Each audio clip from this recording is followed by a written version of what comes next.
Court से एक बड़ा आदेश आया है जिसमें राहुल गांधी की जो कन्विक्शन थी उस पर स्टे कर दिया गया है। और अब इस मामले में लोकसभा स्पीकर के पास कोई चारा नहीं बचता और उनकी लोकसभा सदस्यता को बहाल कर देना चाहिए, ऐसा मानना है मेरा। अ, इसके पीछे का प्रकरण क्या था, किस तरीके से राहुल गांधी डिस्क्वालीफाई हुए और तमाम कोर्ट के मामलों में हाई कोर्ट में भी उनको राहत नहीं मिली, फिर सुप्रीम कोर्ट उनको आना पड़ा, इसके पीछे की मंशा क्या थी और इसमें पॉलिटिक्स क्या थी, इसके बारे में आज हम चर्चा करेंगे। जैसे कि आपको पता हो, कर्नाटक की एक इलेक्शन रैली में राहुल गांधी ने ये कह दिया था कि जितने भी लोग यहाँ से हमारे बैंकों का पैसा लेके भागे हैं, पब्लिक का पैसा लेके भागे हैं, उनमें ललित मोदी हैं, नीरव मोदी हैं, मेहुल चौकसी हैं और कई लोग हैं, तो इनके नाम के पीछे जो मोदी लिखा हुआ है ये क्यों? क्या ये सारे जो चोर हैं इनका नाम के पीछे मोदी क्यों लिखा हुआ है? इस बात को उन्होंने एक पब्लिक मीटिंग में कहा। और गुजरात में एक पुर्णेश मोदी एमएलए हैं बीजेपी पार्टी के, उन्होंने इस पे एक लोअर कोर्ट में एक याचिका दाखिल की कि इससे जो है मेरे और मेरे पूरे समाज के लोग जिनका नाम मोदी है वो आहत हुए हैं, क्योंकि इन्होंने सब मोदी को चोर बोल दिया है। तो इस पे फिर जब ट्रायल चला और राहुल गांधी वहां पे अपनी स्टेटमेंट भी देने गए, उसके बाद उस ट्रायल में उनको अधिकतम 2 साल की सजा हुई। 23 मार्च को ये सजा सुनाई गई और उसमें फिर एक बहस छिड़ गई पूरे देश में कि 162 साल में डेफेमेशन केस में आज तक किसी को 2 साल की सजा नहीं हुई। हालांकि डेफेमेशन के पहले भी कई केसेस फाइल किए गए हैं। अरविंद केजरीवाल के खिलाफ केस फाइल हुआ था उस समय जब फाइनेंस मिनिस्टर जो थे अरुण जेटली थे, और अरविंद केजरीवाल ने दिल्ली हाई कोर्ट में माफी मांग ली थी। तो नॉर्मली डेफेमेशन केसेस माफी मांग के जो है या फाइन लगाकर पूरे कर दिए जाते हैं, पर इस केस में और इसमें अफेक्टेड पार्टी जो याचिकाकर्ता थे, जो कंप्लेनेंट थे, उनके खिलाफ उन्होंने कोई बात नहीं कही थी। और ये तथ्य भी सामने आया कि जो कंप्लेनेंट है वो किस तरीके से अपने सरनेम के द्वारा सारे समाज को एसोसिएट कर सकता है। बिकॉज ये कहा गया कि मोदी सरनेम में कई कई जात विशेष के लोग आते हैं। अगर आप राजस्थान में देखें तो कई मारवाड़ी लोग जो हैं वो मोदी सरनेम का इस्तेमाल करते हैं, जैसे कि ललित मोदी थे। और जैसे जो गुजरात में है वो कुछ दूसरे समाज से, तेली समाज से कुछ लोग आते हैं जो मोदी का इस्तेमाल करते हैं। कुछ और लोग हैं, पारसी भी मोदी वर्ड का इस्तेमाल करते हैं। महाराष्ट्र में टाटा कंपनीज में, मुंबई में आप देखिएगा कई सारे आपको मोदी समुदाय के लोग मिलेंगे, वो पारसी हैं। तो एक कोई जाति विशेष या धर्म विशेष की बात नहीं थी, पर उस मामले को इतना तूल दिया गया कि उस पर एक बहस छिड़ गई पूरे देश में। और उसके बाद आपने देखा कि राहुल गांधी को किस तरीके से अपना मकान खाली करना पड़ा, क्योंकि वो पार्लियामेंटेरियन नहीं रहे। तो सीपीडब्ल्यूडी से उनको नोटिस भी आ गया कि आप अपना पार्लियामेंट निवास भी खाली कर दीजिए। और लोगों ने उस पर, सत्ता पक्ष के लोगों ने उस पर हर्ष भी जताया। तमाम तरह से मिठाइयां बांटी गई कि राहुल गांधी अब पार्लियामेंट में नहीं घुस पाएंगे और 2024 का इलेक्शन नहीं लड़ पाएंगे। हालांकि ये लड़ाई सेशन में गई, सेशन से वो हाई कोर्ट में गई। कांग्रेस पार्टी के जो वकील थे उन्होंने अपना तर्क रखा, ये कहा कि ये उन्होंने बात जो है अपने भाषण में कही है, कोई राइटिंग में नहीं कही। तो ये आप उसको स्लैंडर तो मान सकते हैं, पर आप उसको ये नहीं कह सकते कि ये कोई लाइबल है या लाइबिलिटी है जिसके सजा पे उसको आप सजा दे रहे हैं। दूसरी बात, अधिकतम सजा का कोई तर्क नहीं था। सुप्रीम कोर्ट ने भी आज ये ऑब्जर्व किया कि अधिकतम सजा 2 साल की क्यों दी गई। अगर 1 साल 364 दिन की भी दी जाती तो उनकी सदस्यता रद्द नहीं होती। तो सुप्रीम कोर्ट को लगा कि उनके जो पॉलिटिकल विरोधी हैं उन्होंने उसकी सजा 2 साल इसीलिए मुकर्रर की कि वो लोकसभा से निष्कासित हो जाए। और क्यों निष्कासित हो जाए? क्योंकि वो अदानी और मोदी जी के रिश्ते पे सवाल कर रहे थे। उन्होंने 3 सवाल पूछे कि कितनी दफा मोदी जी अदानी को अपने डेलीगेशन में लेकर गए, कितनी दफा उन्होंने डील्स कराई दूसरी सरकारों के साथ, जैसे कि आपने देखा श्रीलंका का पावर प्रोजेक्ट हो या राफेल विमानों की डील में ऑफसेट का मैनेजमेंट अंबानी को दिया गया, अनिल अंबानी को दिया गया। जब ड्रोन मैन्युफैक्चरिंग की बात आई उसमें अदानी की कंपनी ड्रोन मैन्युफैक्चरिंग में है, माइनिंग कॉन्ट्रैक्ट्स में अदानी की कंपनी है, कोल कॉन्ट्रैक्ट्स में अदानी, मतलब अदानी को सारे सरकारी कॉन्ट्रैक्ट ठेके देने का काम मोदी जी ने क्यों किया, इस पर सवाल किया। तीसरा सवाल उन्होंने ये किया कि कितनी दफा मोदी जी, प्रधानमंत्री मोदी जी फॉरेन कंट्री गए और फॉरेन कंट्री जाने के बाद इमीडिएटली अदानी जाके वहां पे बिजनेस डील साइन करके आए। तो जब उन्होंने इस रिश्ते का खुलासा किया तो लोकसभा राज्यसभा में हड़कंप मचा, और जो ट्रेजरी बेंच के लोग थे उन्होंने ये कहा कि आप इसमें प्रधानमंत्री मोदी का नाम अदानी के साथ जोड़कर मोदी जी को बदनाम कर रहे हैं और तमाम तरीके से उनको डायरेक्टली इनडायरेक्टली चोर बताने की कोशिश कर रहे हैं, जो प्रधानमंत्री मोदी की जो कुर्सी है उसकी गरिमा को ठेस पहुंचाता है। पर ये सवाल वैलिड थे क्योंकि ये सवाल पब्लिक डिस्कोर्स में भी हैं, ये सवाल असेंबली इलेक्शंस में भी उठाए जाते हैं कि माइनिंग के कॉन्ट्रैक्ट्स क्यों एक ही कंपनी को दिए जाते हैं। एफसीआई के ठेके 3 कृषि कानूनों को लाके जिस तरीके से कॉर्पोरेटाइजेशन किया जा रहा था खेती का, और एमएसपी को लेकर सरकार चुप थी, पर मंडी का कानून खत्म करके प्राइवेट मंडियों के प्रावधान की तरफ बढ़ रही थी। तो जब किसानों को लगा कि हमारे हक मारे जाएंगे और हम अदानी और अंबानी के नीचे आ जाएंगे, तो उन्होंने उसका आंदोलन किया और उस पर सरकार को पीछे हटना पड़ा।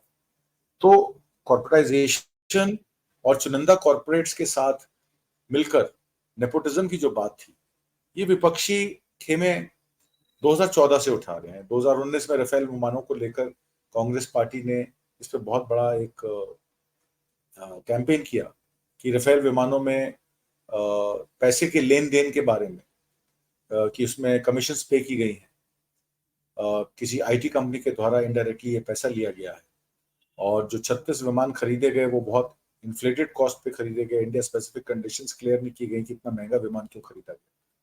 तो तमाम बातें लेकर जब विपक्ष ने सरकार को घेरा तो सरकार ने उन्हीं पे केस कर कर, कल मीनाक्षी लेखी जी ने पार्लियामेंट में अपने वक्तव्य देते हुए जब ऑपोजिशन बेंच से किसी ने उनसे कोई उनको टिप्पणी की, जब वो अभिभाषण दे रही थी, तो उन्होंने उनकी तरफ इशारा करते हुए कहा कि क्या तुम चाहते हो कि तुम्हारे घर ईडी आए या सीबीआई आए।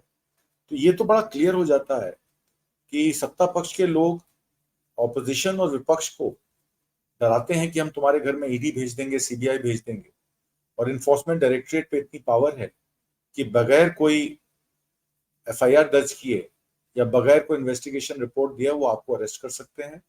पीएमएलए के मामले में खासकर अगर मनी लॉन्ड्रिंग का केस है तो उसमें खाली शक के बिना पर आपको जेल में डाला जा सकता है, प्रोसेस ही पनिशमेंट है, और बेल लेते लेते आपको 6 महीने साल लग जाएंगे। ये डर दिखाकर जब ट्रेजरी बेंच के लोग लोकसभा राज्यसभा में अपनी बात कहते हैं और विपक्ष को कहते हैं कि हम तुम्हारे घर ईडी सीबीआई भेज देंगे अगर तुम ऐसी बात करोगे, तो ये जाहिर हो जाता है कि पुलिस, सीबीआई, आईटी और सीबीआई का डर दिखाकर ऑपोजिशन की आवाज को खत्म किया जा रहा है। जब अदानी को लेकर राहुल गांधी पार्लियामेंट में बोलना चाहते थे तो उनके माइक बंद कर दिया गया, और यही बात उन्होंने कैम्ब्रिज में जाके कही। उन्होंने ये कहा कि ऑपोजिशन को अब कोई भी टॉपिक पर डिस्कशन हो, ज्वाइंट पार्लियामेंट्री कमेटी बनाने का मुद्दा हो, बिल्स पास करने का मुद्दा हो।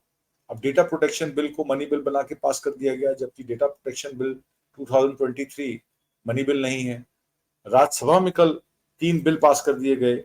एक ऑफशोर माइनिंग का बिल था जिसमें 50 साल का प्रावधान दिया गया, एक प्रेस रेगुलेशन का बिल था जिसको राज्यसभा में वॉइस वोट से पास किया गया, एक एडवोकेट अमेंडमेंट बिल 2023 का था जिसको राज्यसभा में आनंद फानंद में पास किया गया, और एक सिविल सर्विसेज अमेंडमेंट बिल जिसमें अरविंद केजरीवाल की आम आदमी पार्टी सरकार के सारे ट्रांसफर के, विजिलेंस के और अपॉइंटमेंट के सारे उनसे हक छीन लिए गए। अब एक देश का, एक प्रदेश का सीएम है और वो अपने चुनिंदा ब्यूरोक्रेट को ना अपॉइंट कर सकता है, ना ट्रांसफर कर सकता है, ना उसके खिलाफ विजिलेंस इंक्वायरी कर सकता है।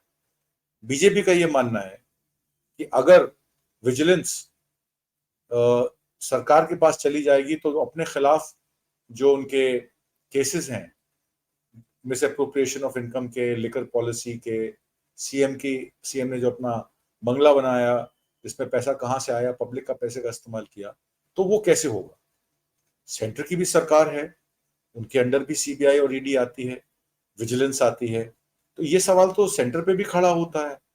इसीलिए जब आपने देखा अन्ना हजारे का आंदोलन हुआ था इंडिया अगेंस्ट करप्शन का, तो कहा गया था कि देश के सभी मेंबर पार्लियामेंट्स, चाहे वो लोकसभा के हों, राज्यसभा के हों, स्टेट कमीशन के हों, उनके ऊपर लोकायुक्त बैठना चाहिए, और लोकायुक्त स्टेट लेवल पे भी होना चाहिए और सेंट्रल लेवल पे भी होना चाहिए, जो इम्प्रोप्राइटरी और काले धन को जिस तरीके से अर्जित करते हैं पार्लियामेंट की सीट पे बैठ के, मिनिस्ट्री की सीट पे बैठ के, उस पर अंकुश लगाने के लिए।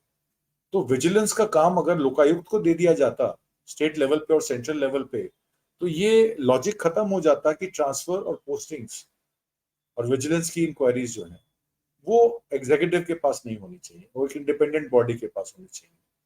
और आज की डेट में जो विजिलेंस का काम है वो सुप्रीम कोर्ट कर रही है। कई मामले कॉन्स्टिट्यूशन बेंच के, जब वो कॉन्स्टिट्यूशन के अंतर्गत लोकसभा राज्यसभा में डिस्कस नहीं हो पाते, और क्लियर डिवाइड लाइन है कि जब बीजेपी कोई बिल लेके आती है तो बिल्कुल चर्चा नहीं कराती है, और वो सिर्फ आनंद फानंद में बिल पास करने की बात करती है, डिस्कशन नहीं चाहती है, ज्वाइंट पार्लियामेंट्री कमेटी के समक्ष नहीं रखती है।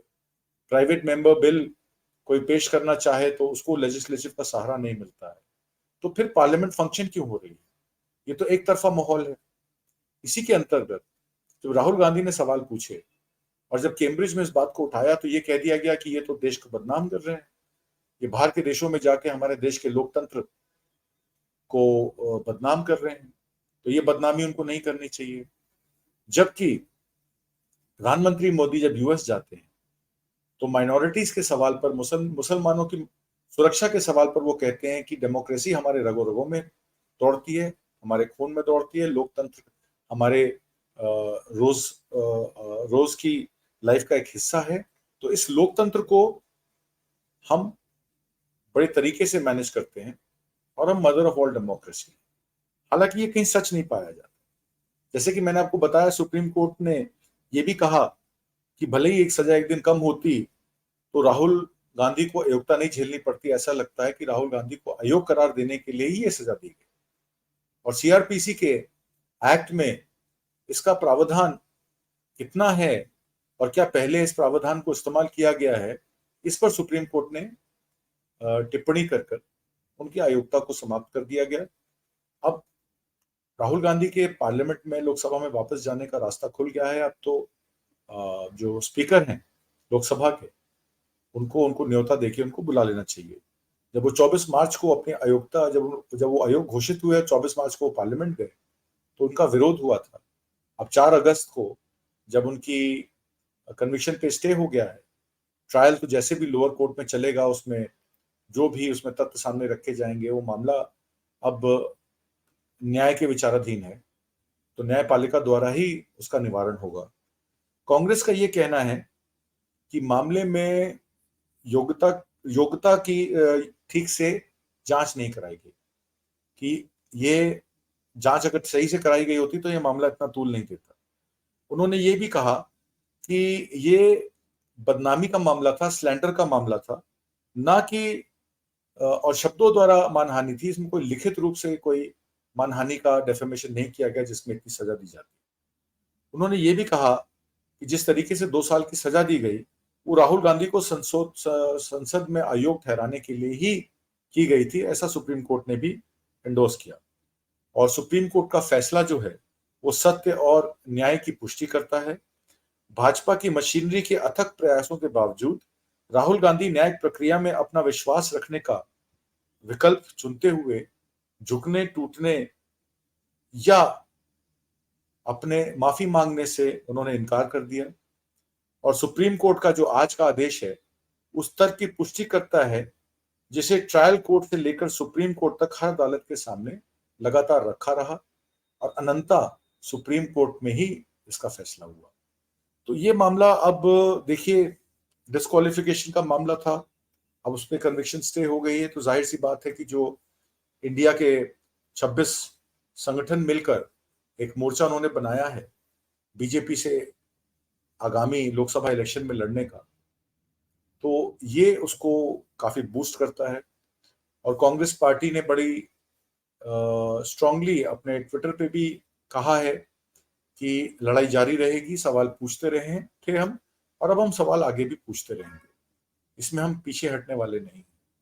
तो कहीं ना कहीं इसमें बीजेपी आपको बैक सीट पे नजर आती है, क्योंकि जिस तरीके से माननीय गुजरात की एडिशनल कोर्ट ने और हाई कोर्ट ने इस फैसले का अमल कराने का आदेश दिया, और सीआरपीसी के जो रूल्स थे उस पे कार्रवाई तरीके से नहीं हुई, और सुप्रीम कोर्ट ने फिर माननीय सुप्रीम कोर्ट ने इसका संज्ञान लिया, तो ये एक पॉलिटिकल मामले को एक न्याय संगत कर और उसका समाधान किया गया। अगर ये मामला पॉलिटिकली सॉर्ट आउट किया जाता तो इसके लिए सुप्रीम कोर्ट तक जाने की जरूरत नहीं थी। ये इतना बड़ा मामला नहीं था, पर कहीं ना कहीं लगता है भारत जोड़ो यात्रा जो राहुल गांधी ने की, जिसमें मोहब्बत की दुकान खोलकर पूरे भारत को जोड़ने का काम किया, और बीजेपी ने उसके विपरीत भगवा यात्रा, कलश यात्रा, हिंदू महापंचायत, कई प्रोग्रामों में आपने देखा होगा कि माइनॉरिटी कम्युनिटी के अगेंस्ट नारे लगाना, उनको डिफेम करना, और शोभा यात्रा और कमंडल यात्रा के द्वारा परिक्रमा कर पत्थरबाजी करना, इस तरीके के जो काम सत्ता पक्ष के लोगों ने अपने वीएचपी और बजरंग दल और आरएसएस के द्वारा संचालित कराए और एक नफरत की दुकान खोली, उसके विपरीत राहुल गांधी कहते हैं कि मैं मोहब्बत की दुकान खोलूंगा, मैं इस देश को बंटने नहीं दूंगा, इस देश के हर एक नागरिक को समान अधिकार हैं और कोई ऊंचा नहीं नीचा नहीं है। तो इस बातों को लेकर अब दो खेमे हैं।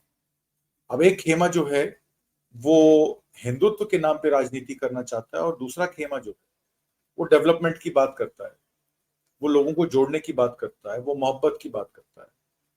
तो ये तो पब्लिक का विषय है। पब्लिक को जानना है कि आगामी लोकसभा इलेक्शन और असेंबली इलेक्शन जो 4 स्टेटों में है, मध्य प्रदेश, राजस्थान, तेलंगाना और मिजोरम, उन स्टेटों में अब पब्लिक मोहब्बत की दुकान लगाने के लिए वोट देगी ना नफरत के बाजार में आग भड़काने वालों को वोट देगी। तो इसी सब बातों के साथ मैं आपसे इस हफ्ते विदा लेता हूं। अगले हफ्ते फिर किसी नए सब्जेक्ट पर मिलेंगे। कमेंट बॉक्स में अपने कमेंट जरूर लिखिएगा और मैं उन कमेंट्स को पढ़ता हूं, और मेरी कोशिश ये रहती है कि अपने प्रोग्राम में आप लोगों से चर्चा करूं, और ये तमाम चर्चाएं आप अपने लोगों तक भी पहुंचाएं। इसके लिए आपका बहुत बहुत धन्यवाद। नमस्कार।